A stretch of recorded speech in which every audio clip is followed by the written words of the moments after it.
दुनिया खत्म होना है? 18। So what's the plan? 18 दिन में क्या हो सकता है? Well I have something for you. What? तुम्हारे लिए 18 दिन का प्लान। 18 दिन 18 अध्याय। भगवद गीता।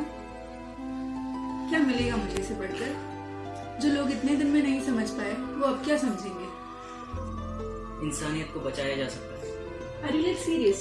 कैसे? And what kind of world are you trying to save, Rohit? When 3-year-old children are getting raped in the name of religion? क्या मिलेगा? तुम्हारे हर सवाल का जवाब। ये वो ज्ञान है जो परमात्मा ने भगवान श्री कृष्ण के द्वारा सबसे बड़े युद्ध महाभारत की रणभूमि कुरुक्षेत्र में अर्जुन को कुछ 5000 साल पहले दिया। ये वो वक्त था जब धर्म का बार बार उल्लंघन हुआ। परमात्मा का डर मनुष्य से निकल गया। इससे पहले कि मनुष्य सतयुग से निकलकर पूर्ण रूप से कलयुग में जाता, युद्ध की रणभूमि में युद्ध से कुछ पहले परमात्मा ने भगवान कृष्ण के द्वारा मनुष्य जाति के कल्याण के लिए भगवद गीता दी। गीता, बाइबल, कुरान, गुरु ग्रंथ साहिब परमात्मा द्वारा दी गई किताबें हैं जो किसी एक के लिए नहीं बल्कि पूरी मनुष्य जाति के लिए है।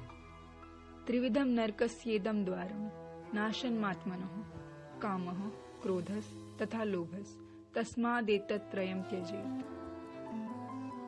काम, क्रोध और लोभ ये आत्मनाश के त्रिविध द्वार हैं, इसलिए इन तीनों को त्याग देना चाहिए।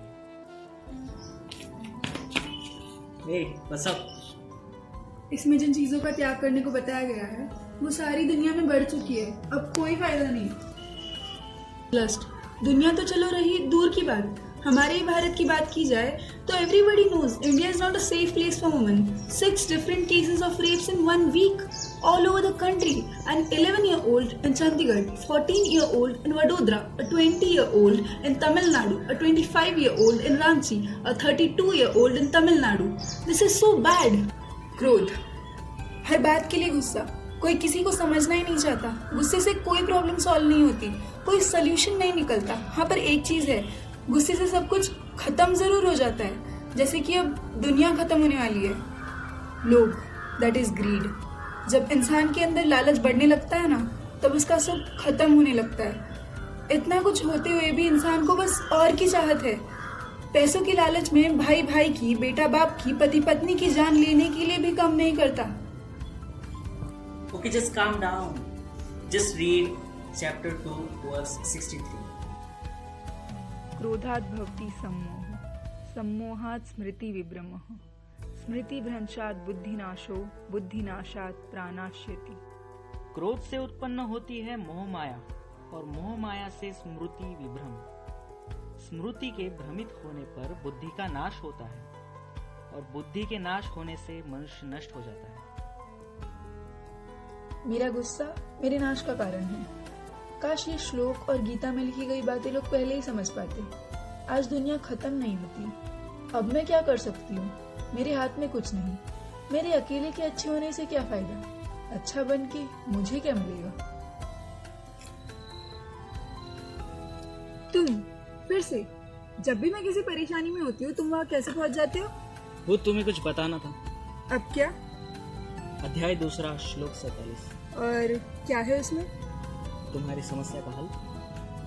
कर्मणेवाधिकारस्ते मा फलेषु कदाचन मा कर्मफल हेतुर्भू मा ते संगोस्तव कर्मणि। कर्म पर ही तुम्हारा अधिकार है, कर्म के फलों में कभी नहीं। इसलिए कर्म को फल के लिए मत करो। ह्यूमैनिटी को बचाना है, मुझे कुछ सोचना होगा। I have to do my part. Humanity इस शब्द के 2 अर्थ है। 1 दया और सहानुभूति, मानवता। 2 दुनिया के सारे लोग, मानव जाति। अब सुबह से शाम होने आई और एक बात तो साफ है, ह्यूमैनिटी शब्द का पहला अर्थ तो दुनिया से खत्म हो चुका है। अब बची है तो मानव जाति। अब इस मानव जाति का क्या होगा? अब किस श्लोक में मिलेगा मेरे इस सवाल का जवाब?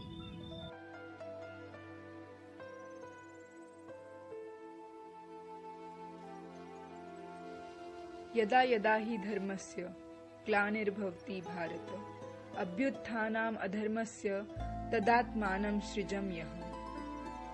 जब जब धर्म की ग्लानि हानि यानी उसका क्षय होता है और अधर्म में वृद्धि होती है, तब तब मैं श्री कृष्ण धर्म के अभ्युत्थान के लिए स्वयं की रचना करता हूँ, अर्थात अवतार लेता हूँ। जहाँ तक मेरी समझ है, तुम्हें तुम्हारे हर सवाल के जवाब मिल ही गए होंगे। अब इसमें लिखा है कि भगवान श्री कृष्ण आएंगे। कब आएंगे? आते ही होंगे। हाँ, लेकिन